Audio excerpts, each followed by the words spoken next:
What's the deal? It's your boy J Mike, Mr. Athletic over everything. I am the owner of AOE Custom Apparel. Soon will be a name change, but I kind of wanted to get into some of the questions that I get asked from people who see my setup and how I actually make my shirts. I started a series like a year ago when I first purchased the heat press and some of the items, also my Graphtec cutter, and I purchased these are on the higher end of I guess crafting or something like that, and I wanted to go into professional equipment. I made a video talking about the difference between a Graphtec and a Silhouette.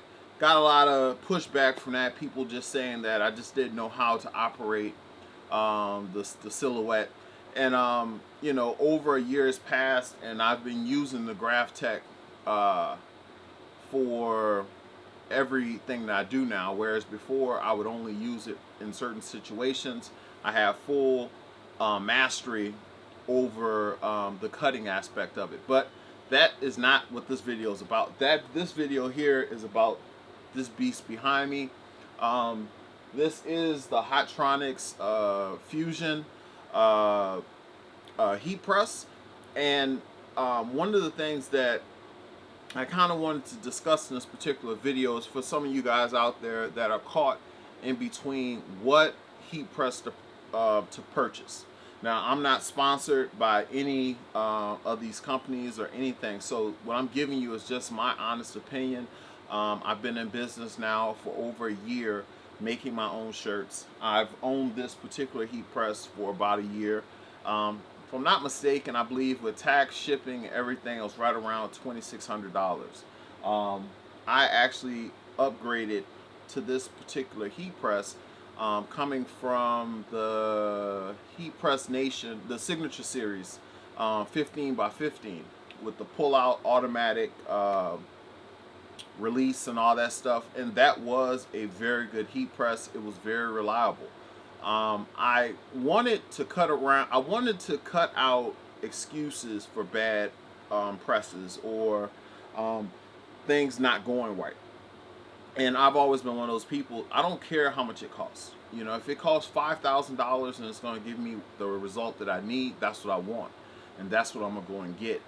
But when I got into this shirt company thing, the first thing I noticed is that most of the creators that were doing things similar to what I wanted to do were preaching the cheaper cutters, the cheaper printers. Everything was like budget, budget, budget. And I knew that for the type of company that I wanted to create, I didn't want a budget type product.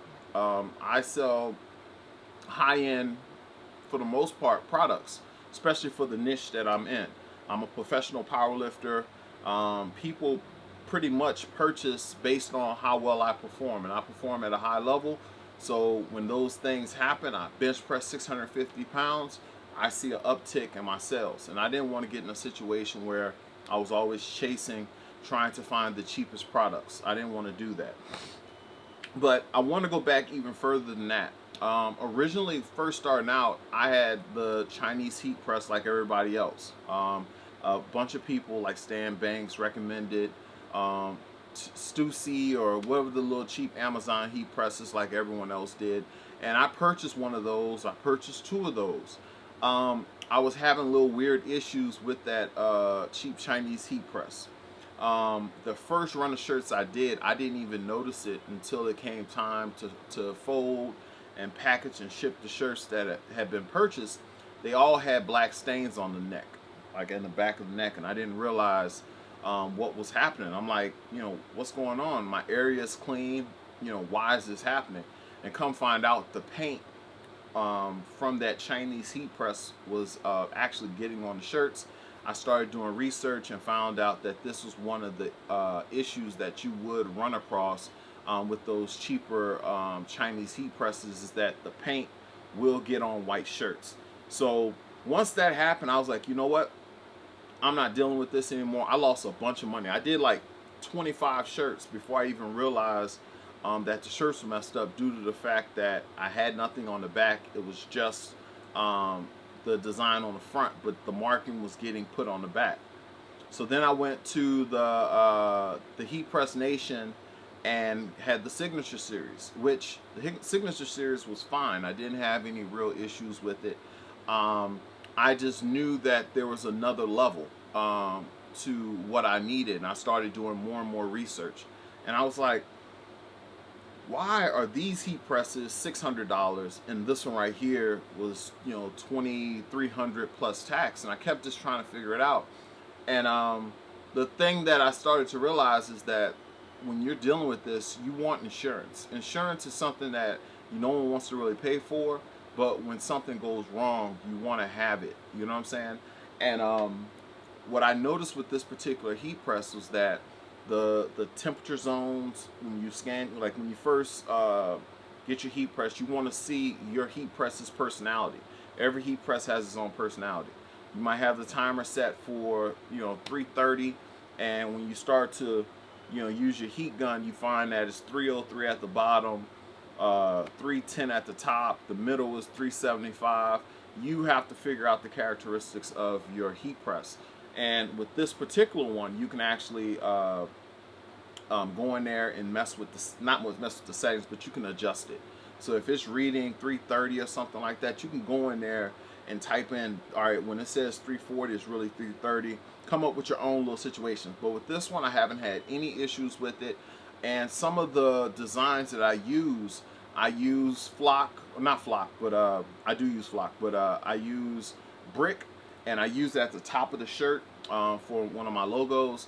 And that heat at the top, that element that's up at the top, needs to be what it says it is in order for the design to work. And I started noticing that the presses were no issues with it peeling back.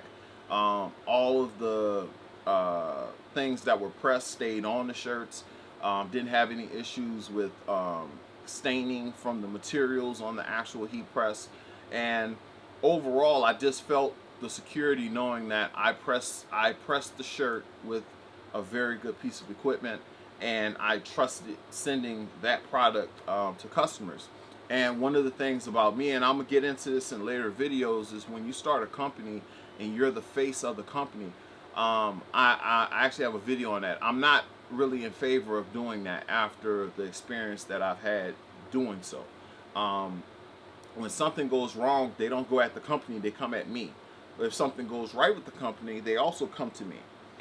But you run into issues sometimes, and I'll get into that in a later video. But I always say, like, hey, if there's any issue with your shirt, you know, let me know. You know, I'll replace it. You know, if anything happens, you know, whatever. And I just started realizing that I wasn't having any issues with this particular heat press. So buying something like this, I could have taken the money, the extra money, and purchased other equipment or other shirts or something of that nature. But I would have still had in the back of my mind, you know, was the heat element truly working the way it was supposed to when that shirt was pressed? And now my name is on it out in the world. And with this one right here, I haven't had to do that. I will say the one thing with this is that I'm in a garage. I have 3 businesses running out of my garage. I had a big garage fan. I had this, the Heat Press Nation, the Signature Series heat press, and I also have a Caesar cap press. I'm gonna do a video on that as well. And I would have all those running at the same time, no problems, no issues. When I get this one right here, if you have the fan and this on at the same time, the power's going out. You're gonna trip a breaker. And it got to the point where it kept happening, and I spent almost $300 for that shop fan.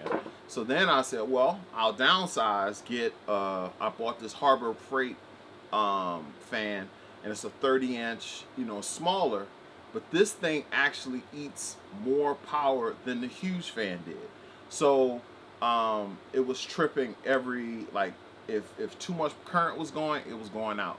So I pretty much had to change up my pressing times because it'll be too hot in here during the summer. for me to actually press garments and stuff like that. And that was like a huge issue that just got resolved recently. I've added a max fan and I have a Ryobi battery powered fan so that I can actually press and have fan going at the same time. But that would be the only issue I've actually had with this particular press. This one in particular has the swing away as well as the pull out. And for the first, probably until like the last 2 or 3 weeks, I wasn't using the swing away. But the swing away does come in handy if you have something where you don't want to change the position of the shirt. You can just swing away and then pull down. Now also, I have a laser system that's connected to my setup, and I'll be doing a video on that as well. If you guys are going to spend that kind of money on this stuff, don't the T-square and some of these other shirt alignment tools. For what you spend on those, you can actually get you a complete laser setup and have better control and better accuracy when pressing your garments. But this is just a quick little video. I think it's probably been 10 minutes, 11 minutes, something like that. But yes, I've enjoyed having this piece of machine. It's paid for itself very quickly due to the fact that it's so consistent. But for this price, I kind of wish I would have spent a little bit more money and bought the Air Fusion.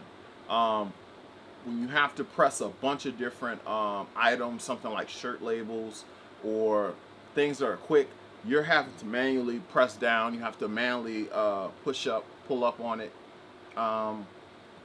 Does become a pain in the ass a little bit. So if you can find something that has an auto release or auto open, I would do so. But the Hotronix lines are amazing. I believe the Air Fusion, and I'll probably go with the Air Fusion on the next one, that actually you need an air pump with it or a compressor to work it. But now, you know, doing higher volumes of shirts, I now see the value in something like that. But this is just a video, like if you're going to spend your money, and this is kind of how I view it, I went ahead and just spent money on the best possible equipment. I'm actually about to upgrade my hat press, but I actually want to talk about this hat press in particular, and I could probably help save you guys a little bit of money in terms of buying platens and stuff like that. But I hope you guys enjoyed this video. My clothing company is athleticisovereverything.com. I am Mr. Athletic Over Everything on Instagram. I'm a professional powerlifter, dunker, BMXer, tennis player. I do a bunch of different things. And if you guys are interested in following my journey, you can go ahead and do so. All right, guys. Later.